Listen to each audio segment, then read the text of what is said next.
Ready? Yalla, give me the signal, please.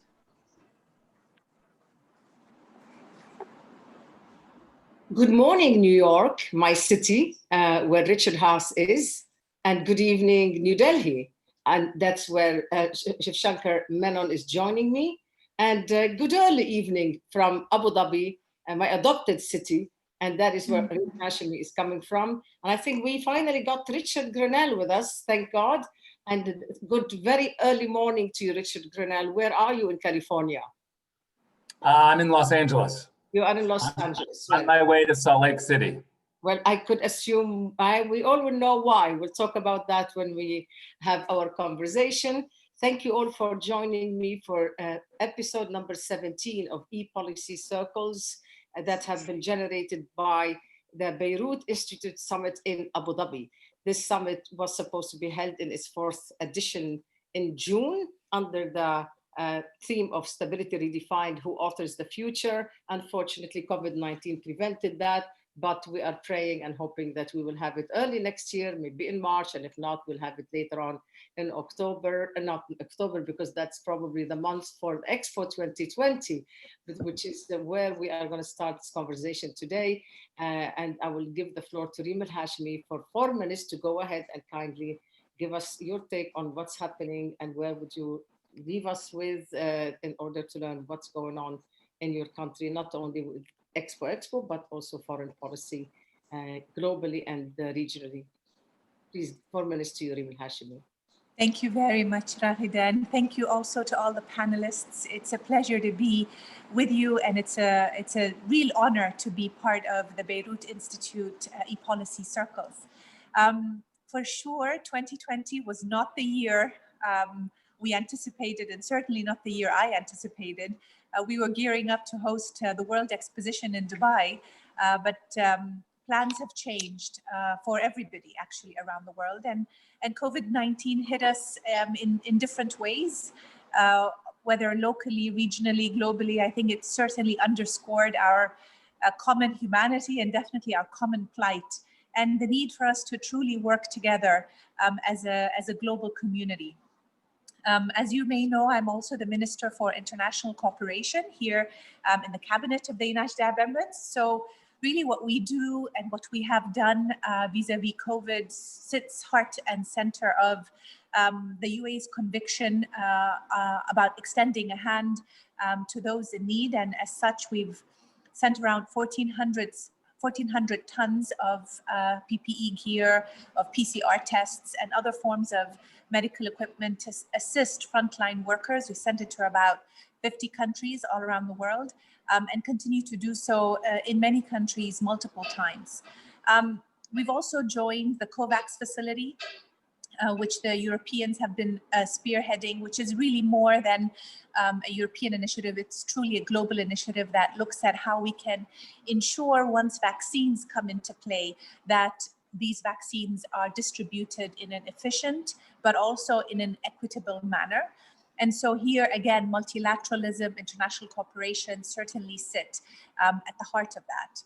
And as we try to imagine what a post-COVID world would look like, I bring myself to sort of a nexus between where we are as a region, both in the Gulf, but also the Arab world, if you will, and the Expo 2020, which inshallah by next year, the UAE will be at the eve of its golden jubilee as a nation, a country as young as we are, to have been able to not only play a pivotal role in the region, but also to host a world exposition brings with it enormous responsibility, but also enormous opportunity. And it's in that spirit that I wanted to share with you some of the core tenets of how we view the future. And we certainly see it as one that we can shape, and not simply one that we've just inherited. So there really isn't a defeatist approach in how the UAE conducts itself. We're looking very keenly, as we have signing the Abrahamic Accords, in trying to reshape what that future looks like for ourselves, but also for the larger region. And truly, I think as we've looked at tenets such as tolerance, multiculturalism, entrepreneurship, a focus of young people, and also a focus on SME development. You see some of that spirit embedded in some of the initiatives we've put forward, whether it's our Hope Probe to Mars, which we launched earlier in the year, or it's the appointment of our Minister of Youth, Shamma al-Mazroui. There's truly a commitment from our side to, again, as I said earlier, shape what that future looks like, as opposed to just assume it'll shape itself. And here I kind of segue into, shall I pause for a second, Raghida? Well, you're close to finishing your 4 minutes. We'll give you, if you need. Then I close off with Expo very quickly. So with Expo, it's Connecting Minds, Creating the Future, which is our main theme, which sits again at the heart of everything I just described, which is international cooperation. And by having countries from all around the world come together for 6 months, we're hopeful that we can continue this tradition of openness and engagement with countries of the region, but certainly with countries beyond it. Thank you again for the opportunity to speak. Thank you very much. We're going to engage you in a larger conversation about international cooperation and global politics and challenges. And the UAE has been a leader in shaping the future, as you have said, not only in terms of innovation and the right to happiness, and as you enjoy it as citizens of your own country, but also in terms of regional brave steps that you have taken. We'll talk about those, but for now, I will turn to Shivshankar Menon to give me your 4 minutes, and I have a pretty good feeling of what you're going to say, because India's challenges are quite obvious, and I'm sure you're going to give us a forward-looking account of that. Thank you. 4 minutes. Thank you, and thank you very much for asking me. It seems to me that sitting where we are, looking at it from New Delhi, we're in the middle of a complete churn of geopolitics, of the economics. What the pandemic has done is really to accelerate existing trends. If we look at Asia, the balance of power has shifted, and it's not just the rise of China, it's the rise of other countries as well across the region, all the way across into West Asia. I mean, the UAE's role is a good example, and the activism that we see now. But equally, the economy, the global economy, is not just crashed, but is actually slowing and fragmenting. And unfortunately, what we're seeing now is a sort of 2, 3, 4-speed recovery in different places. The only country which is showing some positive growth is China. East Asia seems to have controlled the pandemic. So you might be getting the creation of little bubbles around the world. This was already happening with the RCEP in Asia, with the USMCA in North America, with the EU. Already we were breaking down into trade blocs. And that, frankly, from an Indian point of view, is not a very good sign. India is one of the greatest beneficiaries of the decades of globalization and did well out of it. We pulled something like 140 million people out of poverty in 10 years between 2001 and 2011, during the glory years of globalization. And frankly, we have a lot more to do at home. So we need stability, but instead what we see is that all the hotspots are around us. Wherever we look, Asia is now the center of great power contention. Our border with China is now live again.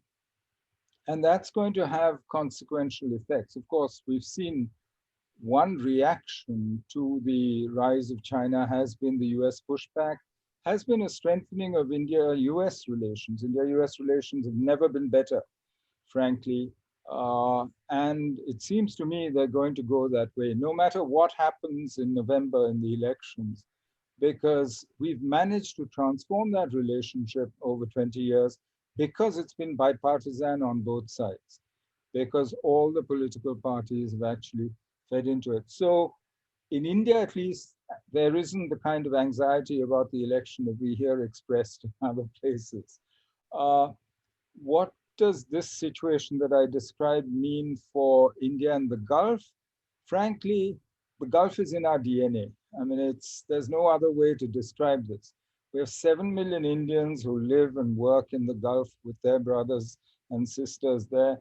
There, we depend on the Gulf for critical raw materials. Our energy security depends on the Gulf today.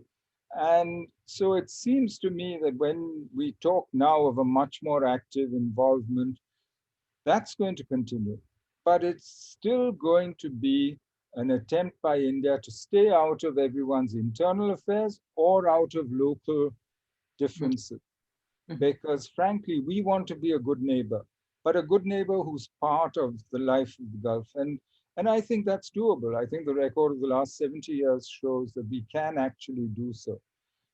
Keep good relations with all the regional powers and actually build that relationship. So I'm an optimist. All told, I think we can actually manage it. I have faith in people, frankly. And ultimately, diplomacy and politics is about people. And if we put our minds to it, I think we can fix this. Well, I think, thank you very much, Shivshankar and Menon. I think Richard Haass has a couple of words of advice to India on what to do about China and what to do about its relationship with Pakistan and its Muslim minority. We'll get to that in the debate. I do not want to preempt Richard, but we will will have to discuss this, particularly in light of the shape of the relationship between the US and China nowadays. For now, I'll give Richard Haass 4 minutes, please. Thank you, Raghida. Good morning, everyone, or afternoon or evening. The world after or during now, we're not after COVID, we're still during COVID, in many ways is very similar, resembles the world before COVID. The difference is capacities to deal with it are diminished. But one of the principal trends in the world before COVID was the revival of geopolitics between the United States and Russia. We've seen this for now a decade, increasingly between the United States and a more assertive, a more repressive China. We have seen that. North Korean nuclear and missile capabilities were growing and have continued to grow. Iran continues to pose a threat to the stability of the Middle East and so forth. So the first thing I'd say is that 30 years ago, those who predicted the end of history got it wrong. And what we're seeing is the return of history. That's the first thing to say. Secondly, what is different about this period, and it was true before COVID, it's true now, is the large gap that has grown up between any number of global challenges and global responses. We're seeing it most acutely on global health with infectious disease, but it's just as true about climate change. It is true about the digital space where there's essentially no rules, no regulation, no discipline. We're seeing the breakdown of a global trading order, much more, as Shiv said, much more of a regional approach. So in every case, what I would say is you're seeing a growing gap between global challenges and global responses. And I think that is one of the hallmark characteristics of this year and constitutes a major challenge to stability. This was true before COVID. It's true now. Let me say one or two things about the United States. Rumor has it we're having an election in just under 30 days. 4 weeks now. That's the rumor. Sometimes rumors are true. It is true in this case. What I just said is true. That's a reality. You can't choose your international inbox. That will face whoever wins this election, whether Mr. Trump is reelected or Mr. Biden gets elected. That will be there to greet him. And in some areas, I think there will be some similarities. I think there'll be a difficult U.S.-China relationship, regardless of what happens. I think there'll be a closer U.S.-Indian relationship, regardless. But I think there'll be two big differences in foreign policy. One will be I believe Mr. Biden will have an allies first foreign policy, much more to base America's approach to the world collectively with allies in Europe and Asia, partners, including India. Mr. Trump clearly does not. And Mr. Biden is a believer in multilateralism, would rejoin certain agreements, certain institutions. Mr. Trump is many things, but above all, he's a disruptor and does not value much of the post-World War II inheritance that he has. So that there will be differences, to say the least. I think though what the two individuals, again, no matter who wins, and I'll just speak for 30 more seconds on this, is going to be a very divided country. And I don't know how divided we'll be in particular over the question of electoral outcomes, legitimacy, perceptions of it, and the rest. But we're still going to face COVID-19. By then, there'll be over 250,000 Americans who have lost their lives. You will face millions of Americans out of work. You will face a country divided by politics, divided by race, with poor infrastructure, poor public schools, a broken immigration policy, and the rest. And the real question then is, given all that, how much bandwidth, how much support will any president have to focus on the world, given the pressures he will have to deal with what is ailing us at home? Well, thank you very much, Richard Haass. I think one of the closest people to President Donald Trump who might be able to give us some of the answers to the questions you have posed is Richard Grenell. I'm going to give you 4 minutes, and we were going to have loads of questions for you about the elections. But I'll give you the 4 minutes to lay on the table what you want us to hear from you. Then we engage in a debate. 4 minutes to you, Rick Grenell. Yeah, well, thank you, Raghida. Thank you for the Beirut Institute. This is such a great idea. I know you started it, you had a vision, and through your contacts, you've really been able to develop this into something that is a force of nature. I love it, and I would applaud you to keep moving. So having these opportunities are really a good idea. Let me start by saying, you know, to all those affected by COVID, we certainly are thinking of all the individual families, the individuals that have been impacted by this pandemic. One thing that I think that is lost, and I think that we have to remember here, for 17 US intelligence agencies to come to an agreement on an analysis and a statement is pretty difficult. I can tell you, as the former acting director of national intelligence, we have 17 agencies that think very differently and have very different priorities. They're all very good, but they certainly have different priorities that they're concentrating on. We were able to get 17 US intelligence agencies to issue a very, very rare statement of agreement. And in that agreement, early on, US intelligence agreed that this COVID-19 virus started in Wuhan, China, and that it spread because communist China had secret ways and plans. They were not transparent. That is something that my friends on the left in Washington and the globalists many times forget about. I can tell you through my conversations with all of my friends in Europe, the Europeans have not forgotten about that. They have a very clear private statement that the Chinese secret ways are really impacting the world. And while they may not say it as publicly as the Trump administration says it, our European friends are making moves every single day to adjust the supply chain, to make adjustments to the fact that the Chinese have not engaged in a way that we thought that they would when we asked them to join the WTO. That decision has turned out to be a disaster. I'm all for the idea of engagement and trying to find ways to engage. I think that President Trump has demonstrated to the Washington establishment that he is not a typical Republican. He's not a typical politician. He's engaged with North Korea to the screams and hollers of all of my friends in Washington who run think tanks and NGOs who said, you never can do that. Many Republicans attacked President Trump for engaging with the North Koreans. I think we can argue that we are on a better path with North Korea because of President Trump's ability to engage. He's also said the same thing about Iran, that he would sit down with this current regime.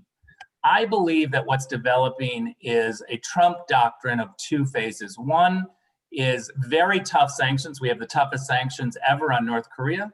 We have the toughest sanctions ever on Iran. We have the toughest sanctions ever on Russia. But also what we have is the ability to talk to these countries and to have an exit plan, which is we will engage with you, we will talk with you. If the behavior changes, then we will adjust our US government sanctions policies or leverage. I love that, that Trump doctrine, because I think it's not only realistic, but it provides hope for countries that need to change their behavior, and we hold them to account. I have to go back to the fact that the Arab Spring, and I would say many other movements in the United States are all similar in that there is a distrust of capitals. There's a distrust of the establishment and politicians who run our capitals. And the people have been demanding for a very long time that we have a very different policy. And so I'm thankful, and I hope that we can get into that a little bit more, but I'm thankful that Donald Trump is recognizing that the fight is not between Republicans and Democrats or conservatives and liberals. It really is a fight between those who want to make decisions for the people and the people. Thank you very much, Rick Grenell. And where do we start? I mean, there's so much to talk about. Let's start with the elections a little bit. Stay with me, Rick Grenell. You are somebody who is very involved with the campaign of Donald Trump. And I guess you are part of the team that prepares for the debates. Do you think one of the next two debates between President Trump and Vice President Biden would focus on foreign policy as it normally does? And in which case, do you think that Trump would carry his successes from the point of view of others, they may not be successes of foreign policy in the Middle East in particular, to the debating table? Rick Grenell. Well, one of my favorite questions from smart people like you, Raghida, is always well, traditionally the second debate is about foreign policy. I mean, this is kind of a fun thing to me, is that we have these traditions that all of the politicians and reporters are supposed to go along with. I don't really think that's set in stone. I think that this is the comfort level of Washington, D.C. types who just want to, have this process that they are really comfortable with. Look, foreign policy, would the Middle East? Look, it's a U.S. domestic election. To the extent that international relations and leadership come into the question of whether or not Americans in Ohio or Pennsylvania or Wisconsin or Florida are interested in some of these issues, I think, yeah, it will come up. But I want to bifurcate this idea that somehow what Washington, D.C. says is are the issues that Americans care about, or some poll, I don't think is true. I have been traveling nonstop in Pennsylvania, Ohio, Florida, and Wisconsin. I know exactly what people are asking on a daily basis. And it is about domestic spending. It's about whether or not the government is going to pay attention to them. It is not about the Middle East. But one thing I can say is we're very proud of the Abraham Accords and the Kosovo-Serbia agreement. These are things that I think a realist president like Donald Trump has been able to bring to our allies, and it's great successes.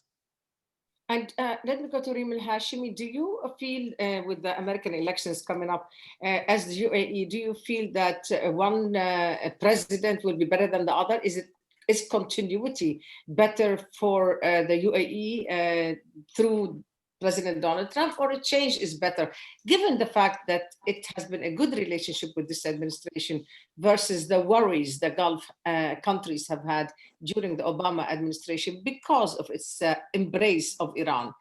There's been a reset during the Trump administration. Are you afraid that President Biden, if he is to be president, would bring back Obama too? Reem al-Hashemi? Thank you, Raghida, and thank you for the commentary also from Rick. The United Arab Emirates has been able to enjoy very strong strategic ties with the United States, with all different kinds of administrations, Democratic or Republican. And that's because we actually have shared values and shared interests with the United States. So I would say that independent of which president comes into power. The UAE has strong ties with both and has been able to work through issues that exist with both. Vis-a-vis Iran, as you mentioned, we continue to want to have a good and strong and stable relationship in the region and beyond. And so, like I said, whether it's a Biden administration or a Trump administration, these are subject matters that often come up and will likely continue to come up as well. And do you think, Reem Hashemy, the issue of Iran is going to be approached differently if if Mr. Biden becomes president,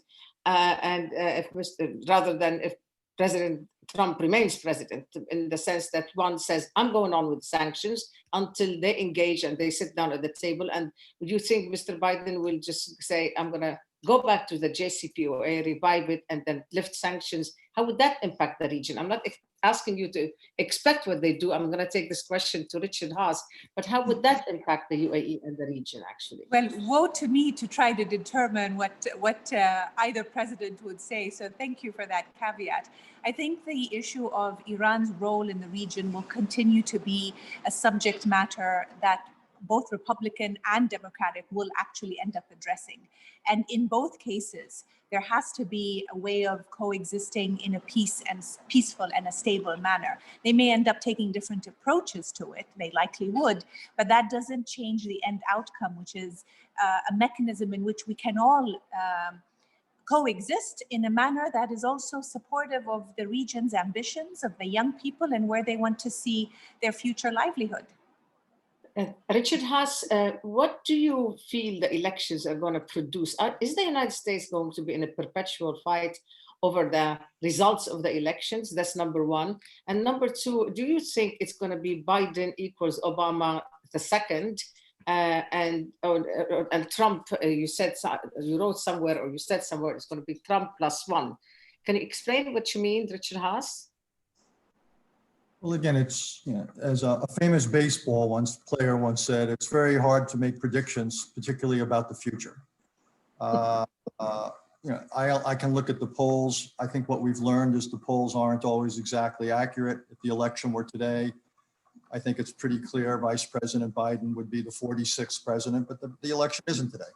The election is still roughly 4 weeks away. So we have a vice presidential debate tonight. We could have 2 more presidential debates. So we'll know. Look, I think if it's a clear victory by Vice President Biden, then I don't think we'll have a disputed election. Could we have a dispute? Like, I think there's 2 issues. One is the ability of Americans to vote. And the question is whether there will be voter suppression, voter intimidation by the Republicans and by various groups, possibly, I hope not. And second of all, obviously, there's the question of the counting. And different states have different policies. As odd as this sounds for non-Americans, this is not a national policy. It's a state-by-state policy in terms of ballots and counting rules and so forth. So I think the potential is there, particularly in a close-run election, that you will have an already divided country being that much more divided. And then there's extraordinarily complex and arcane rules under our Constitution and under various statutes pursuant to the Constitution as to how that would get sorted out. I hope we do not get there. Mm-hmm. A prolonged period of political division within the United States, one, would be a terrible distraction, but two, it's hard enough to govern the United States now under the best of circumstances. To have major questions of legitimacy held by 40 to 45% of the American people, I think would be extraordinarily unfortunate given all the things whoever wins the election is going to have to contend with. Biden equals a return of Obama, Obama 2, or different? Somebody said actually in one of the e-policy circles that a Biden presidency would be a continuation of the Trump presidency in effect. Do you agree with that, Richard Haass? I agree with neither, though. Again, I think I'm not real comfortable making predictions. We don't know who the personnel will be. The only thing we know is the inbox. We don't know who's going to be the cabinet. We don't know what are going to be the policies. The only thing you can't choose is your inbox. And we know it's going to be an extraordinarily demanding international and domestic inbox. It's going to be different. 8 years, 4 years have passed since President Obama. it's a different country, it's a different world. So anyone who says it would be Obama's third term is wrong. Different country, different world, different people. And as I said, I think there's going to be tremendous pressures to focus on repairing the home front, politically, economically, dealing with public health. And just think about it, Raghida. You already raised the Iran agreement, you've raised, and so forth. We've talked about climate change just for a second. I would simply say that all these global mechanisms are inadequate. Even if you go back into the Iran agreement, the JCPOA, already this October, the first condition about conventional arms expires. And then in 5 years, the first of the nuclear conditions expires. Even if you went back into Paris, the Paris Agreement is woefully inadequate for dealing with climate change. Even if you went back into the World Health Organization, which we should do, that itself is not a solution. The World Health Organization is a flawed instrument. So we can't talk about simply going back to the Obama era. This is a very different world. I will go into a further discussion regarding Iran, but I want to give Shivshankar Menon the chance to tell me, has India's lot become better off with the Trump administration, given the fact that, you know, you have almost, if you want to call it an enemy, but it's not an enemy, I'm putting it in quotation, China as a challenge to both India and the US. Has the relationship grown closer during the Trump administration? Would it then be the same if Biden becomes president, or your secret wish is that President Trump remains for a second term? Shivshankar Menon? Well, it's clear that Prime Minister Modi, President Trump have a great relationship, a great personal relationship. We've seen it in the recent past. But as far as India-US relations is concerned, there's more to this than just China. I mean, yes, I think we should be grateful to China for having helped us to improve the relationship, but that's not all. I mean, there's much more congruence here in terms of, for instance, simple things, maritime security throughout the Indo-Pacific serves both our interests.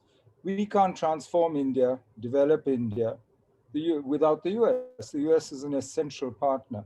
We have bonds now, well, almost 4 million Indian Americans. If you look at the US is our biggest trading partner.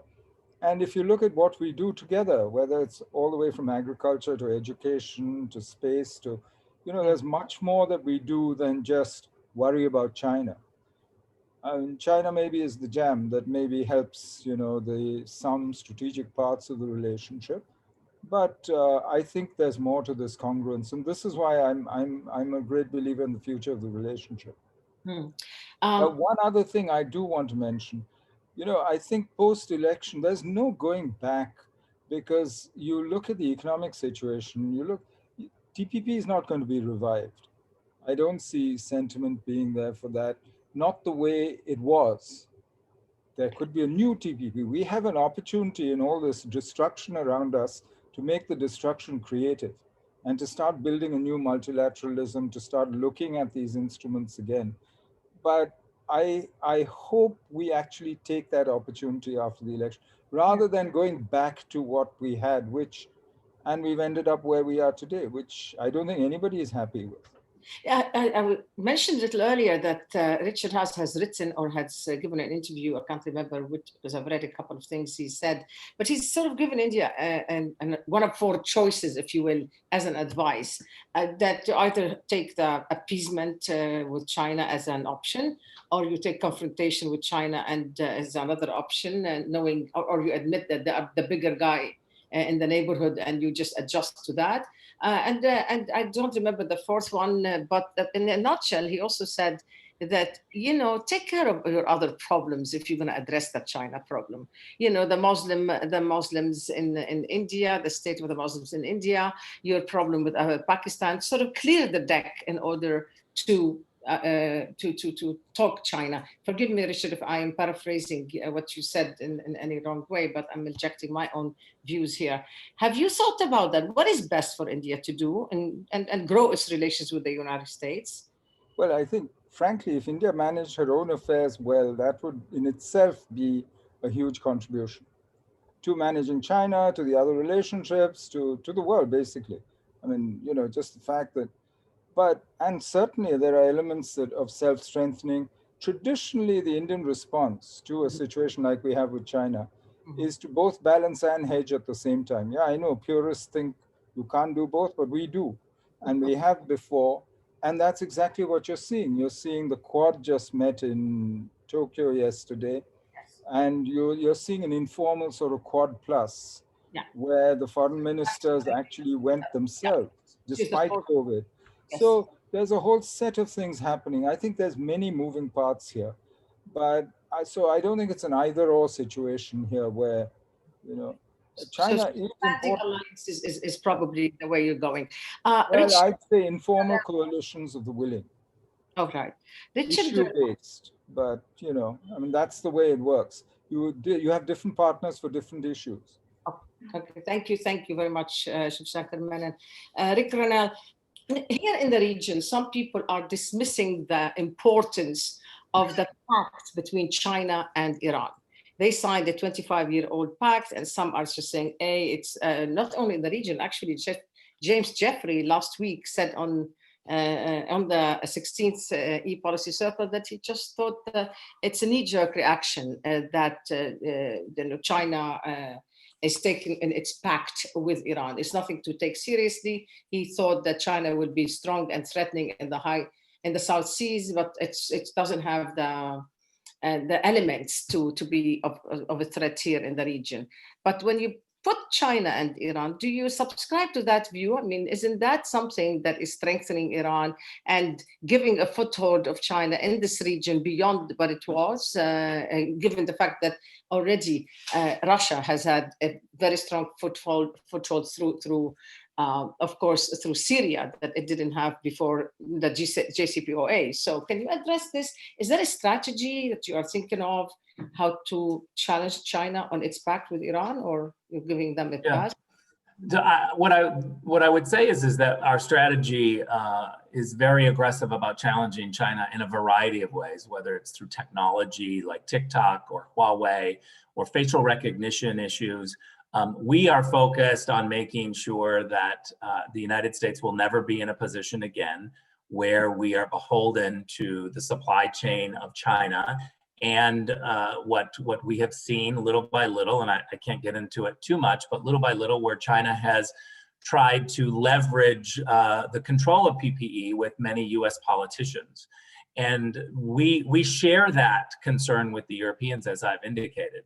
I've never seen a bipartisan issue like bringing home the supply chain from China, like I do in the United States. And I've never seen a transatlantic issue so focused together on focusing on making sure that China doesn't put us in this situation ever again. And so I do think that that's going to affect the Belt and Road. I think it's going to affect the relationship with Iran. We're very concerned about that.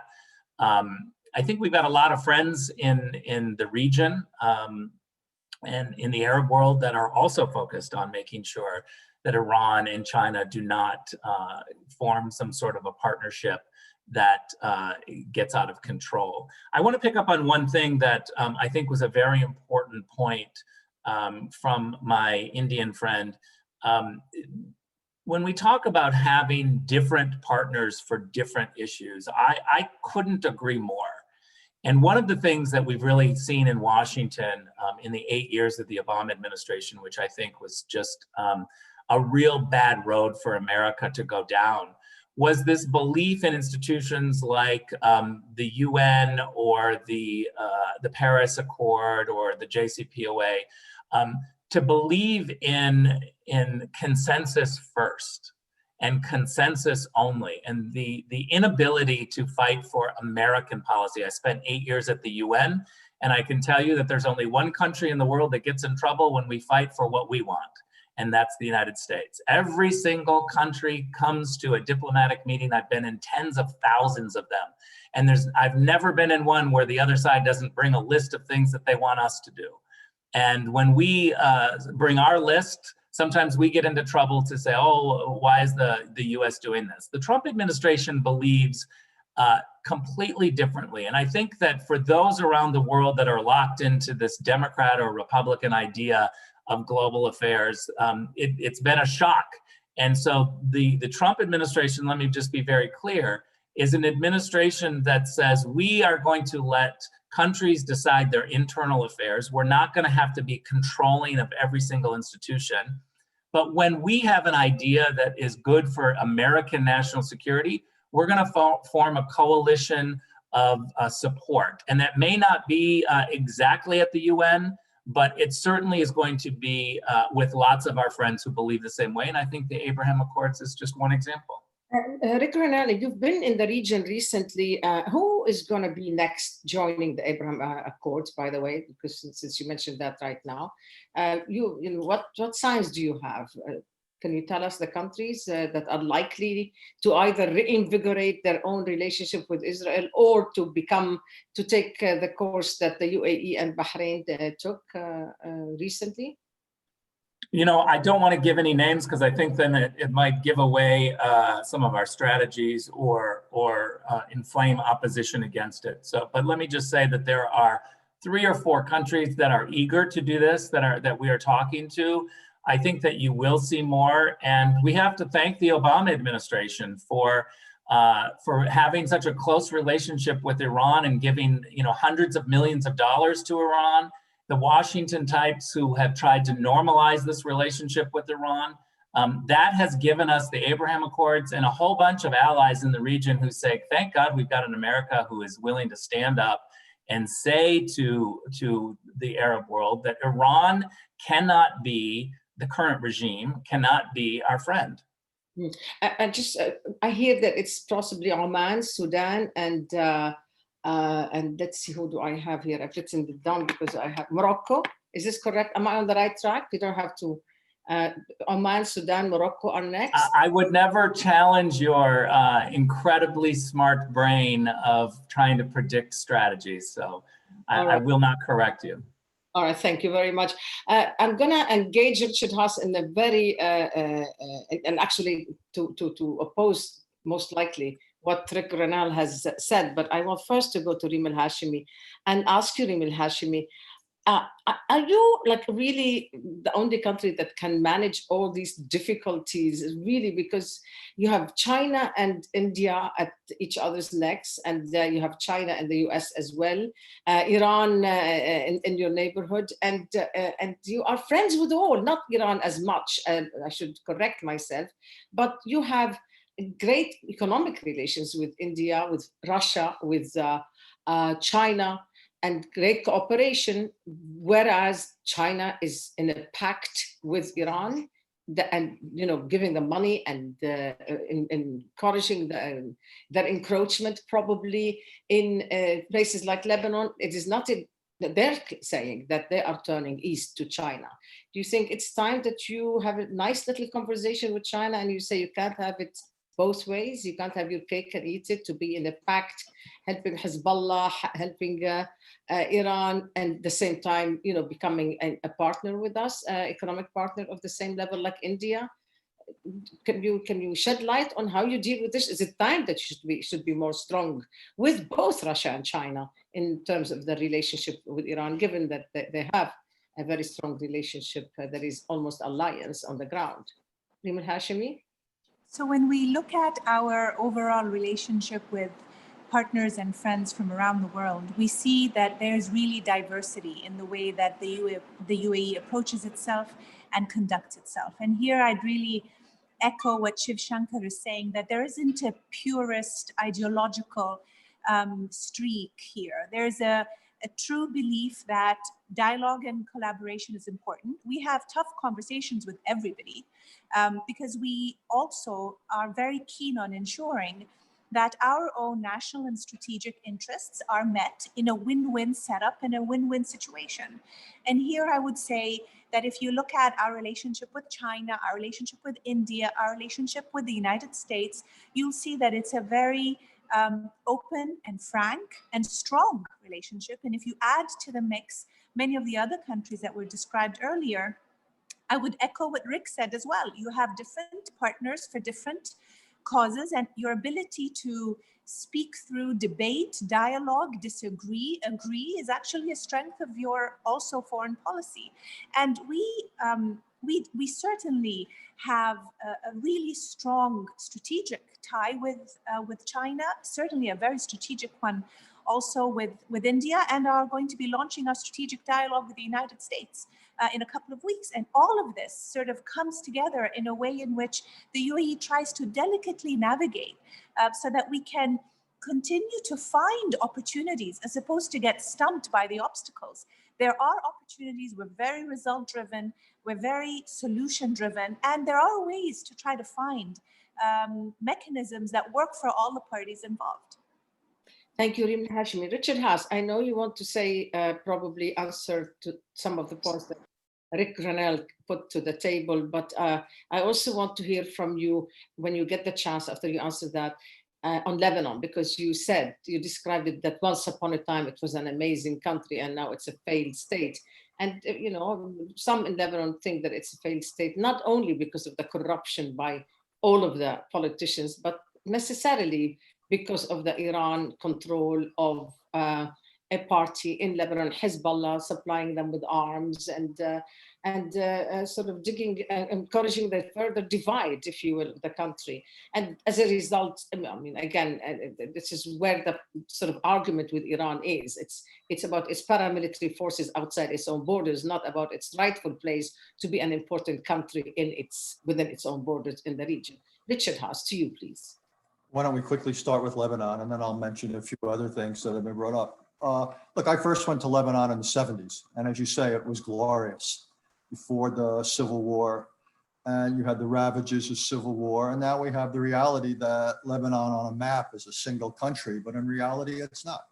And it hasn't been for decades. The central government of Lebanon has not exercised sovereign authority throughout the territory of Lebanon for decades now, whether it's groups like Hezbollah, so forth. And then you have the corruption, then you have the political division. So we can argue whether Lebanon is a failed state or a failing state. Thank God it's not as bad as Yemen or Syria or Libya, but Lebanon is not anywhere near where it should be, and it won't until you have a government that has the capacity to assert its authority throughout its territory. And given groups like Hezbollah and given Iran's role, that's not going to happen anytime soon.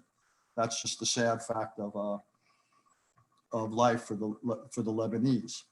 In the region, look, let me say two or three things. I think the breakthrough between both Bahrain and the UAE and Israel is welcome. Obviously, that kind of normalization is welcome. But I was never particularly worried by the threat posed by either the UAE or Bahrain to Israel. Let's be serious here. The biggest challenge to Israel's future as a democratic Jewish state is the Palestinian issue. And what was done does not affect that. So I still think the challenge is for Palestinians to come up with a unified leadership that's willing to negotiate with Israel. And I think it's with Israel to have a serious national conversation about what compromise it is prepared to make in order to see its future as both Jewish and democratic. But where it is now, it is on a trajectory that it will have to choose between being Jewish or being democratic. And that's a choice that no friend of Israel should ever want Israel to have to make. In terms of Iran, I would simply say I think the administration has accomplished the quite extraordinary feat of isolating the United States more than Iran. And however flawed the JCPOA was and is, the fact is that Iran is today closer to putting together the prerequisites of a nuclear program than it was 3.5 years ago. That is just simply a fact of life. And I think what we should be doing is working in particular with our European allies, with the French, the British, and the Germans, for thinking about a successor agreement, what I would call JCPOA 2.0, that dramatically extends the constraints on Iran's nuclear program years, if not decades, if not permanently, into the future. That ought to be the goal of American foreign policy. Regime change, to me, is not a serious option for US policy towards Iran or towards China, for that matter. I think the United States needs to have serious diplomatic approaches to countries that pose serious challenges. Can I say 2 seconds on China? Do I have that or not? Up to you. Yeah, China and China pact with Iran. Well, look, China is going to want to be close to Iran. It's consistent with Belt and Road. It's consistent with China's desire to create connections to countries that produce oil and gas. I think we have to understand that China, in many cases, is not in any way a geostrategic, geopolitical partner of the United States. It's why we've got to work more closely in this case with European partners, because they do agree with us that Iran should never be allowed to get close, much less possess a nuclear weapons capability. That is, the French, the Germans, and the British are all robust on that point. Richard Haass, the JCPOA, one of the big problems us in the region here we have with the JCPOA, it's not about the nuclear, it's actually about the regional. It's about the fact that by the very agreement of the 5 permanent members plus Germany to turn a blind eye on Iran's behavior in the region. It was like, just turn. Let me disagree with you. And again, I was critical of let me just time. Richard, let me finish the point.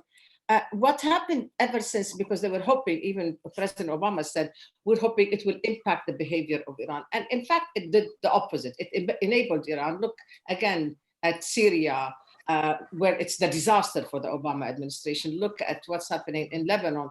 And I will give you, the chance to answer, but this JCPOA number 2, as you're calling it, I thought this is what the Trump administration was calling for. Am I wrong on that, Richard Haass? I'll let Ambassador Grenell talk about that. If they do want a better JCPOA, I don't think they've gone down the path to get there. Look, take the US-Soviet relationship as a comparison. We had arms control agreements with the Soviet Union that dealt with the nuclear challenge. They dealt with certain types of conventional military challenges. We turned to other policies and other tools to deal with other parts of the Soviet challenge. You don't need to have one approach that deals with everything. So I think in principle, it was perfectly legitimate to have an agreement with Iran that dealt with the nuclear challenge. Again, I would have negotiated a different agreement. In principle, the approach was okay. And then there were other things we needed to do to push back against Iran on human rights and to push back against Iran in the region. So the Obama administration made a mistake with the so-called red line and Syria and chemicals. This administration, the Trump administration, I would argue, made a major mistake in abandoning the Kurds, who were the best partner the United States had in Syria dealing with the challenges there. But the answer is not to think you could ever negotiate an omnibus deal with Iran. You negotiate where you can. Sometimes, though, you have to use other instruments, be they sanctions or military force. Okay, thank you. I'm going to have Richard Grenell answer to the several points. But Rick, at one point, tell me if the Trump administration cares at all about Lebanon and what happens in Lebanon. I am in Lebanon. I need to ask the Lebanon question. So address that at one point. And to also be mindful that I have to be wrapping up. So kindly, Rick Grenell. So let me try to be quick. First of all, of course, we care about Lebanon. I think it's a difficult situation because of Hezbollah, and we have tried, and I tried specifically to get the Europeans very much to make a clear distinction about Hezbollah as a terrorist organization, not to bifurcate it into a phony designation between two, because Hezbollah doesn't even do that. And I think we made tremendous progress with the Germans on this. We helped write a German law. We gave our input. We gave a lot of ideas on how to do it under the German law. And then we took it to Brussels, and we are still making progress. So I think that's one example of working with the Europeans to further. But let me just respond on Iran. The idea that somehow, as Richard Haass says, that the JCPOA, the falling of the JCPOA, the situation now is worse, and that Iran is getting closer to a nuclear weapon. The idea that that is somehow the Trump administration's fault is laughable. It was the Obama administration who gave them hundreds of millions, billions of dollars. They gave the regime in Iran, who pushes gay people off buildings and has systemic human rights abuses, hundreds of millions and yet billions of dollars. The idea that somehow they're closer to a nuclear weapon with all of that money because of the Trump administration stopping them from collecting more money is just one of those Washington things that people are stuck in this idea of doing the same old, same old. What we did is freeze their money. They have way fewer dollars to get there. And so if you say that they're closer to a nuclear weapon now, they would have already had it if we did not freeze their funding under the Trump administration. Rick Grenell, I'm going to go in reverse. I'm going to start with you for 1 minute close up, because closing statement or anything that you want to highlight before you leave us. I know you have to take a flight, but I'd love it if you tell us what do you think is going to happen in the debates, and how is President Trump, since you see him, and is he? Can you tell us? I talked to the president yesterday. He's in great spirits. We don't believe the polls, just like we didn't believe the polls when they said Hillary Clinton was absolutely going to be president. Washington, D.C. types constantly believe the polls, but we don't. And I would just say very quickly that I appreciate every single person taking the time here. We need more conversations about issues, but we in the Trump administration absolutely respect each country doing their own internal decisions. We don't want to tell them what to do. We will only speak up when U.S. national security is at stake and when we feel that it's really important for our people's security. Rick Grenell, thank you very much. Stay with us. Do not leave, but I'll let you leave on the dot at the top of the hour. Richard Haass, 1 minute to you, and then I'm going to go to Menon and then to Reem Hashemy. Please, 1 minute to you, Richard Haass. Look, every country around the world obviously has to make sovereign decisions as it sees fit. But I think we also have to understand that we live in an era where no country on its own can protect its own interests better than it can by working with others, be it against climate change or infectious disease or terrorism or proliferation. I think that's just a fact of life. And second of all, I don't believe that sovereignty allows you to do things like harbor terrorists or destroy the rainforest or massacre your own people and put them in internment camps or commit genocide. So I think what we have to start also thinking about is a world in which sovereignty still remains the basic principle of international relations, but it can't be so absolute that governments have impunity to do things within their own territory that massacre citizens or pose a threat to other countries, in this case, including the United States. Thank you very much, Richard Haass. Shivshankar Menon, 45 seconds to you. Please, if you try to wrap it up. I can't hear you. Unmute. I think we have an opportunity today in the world because of the destruction that we've seen. We're in a poorer, meaner, smaller world. But this is the time when all our threats are transnational, whether it's proliferation, whether it's terrorism, whether it's climate change. This is the time to build a new multilateralism of our own. As I said, my mantra is simple: issue-based coalitions of the willing. Excellent. But let's deal with the issues, please. Thank you than just very much. talking. Thank you very much, Shivshankar Menon. Reem Hashemy. 20 seconds, Raghida, 20 seconds. 5 seconds.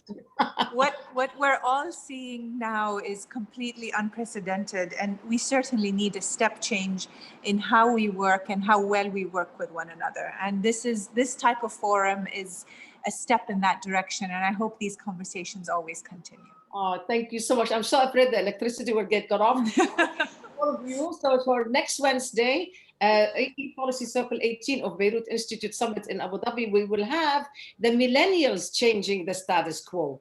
This is a conversation will be amongst the millennials. We have Wafa bin Hassin from Tunisia, Ayla Majid from Pakistan, Zachary Ditchwald from the United States, who's an expert on China, actually, and John Nash from, not that John Nash, but John Nash smart enough from the UK. Thank you so much for joining me. You honor me, and thank you for the wonderful words you said about Beirut Institute. Lots of love to everyone. Bye for now. Thank you very much. Thank you. Bye.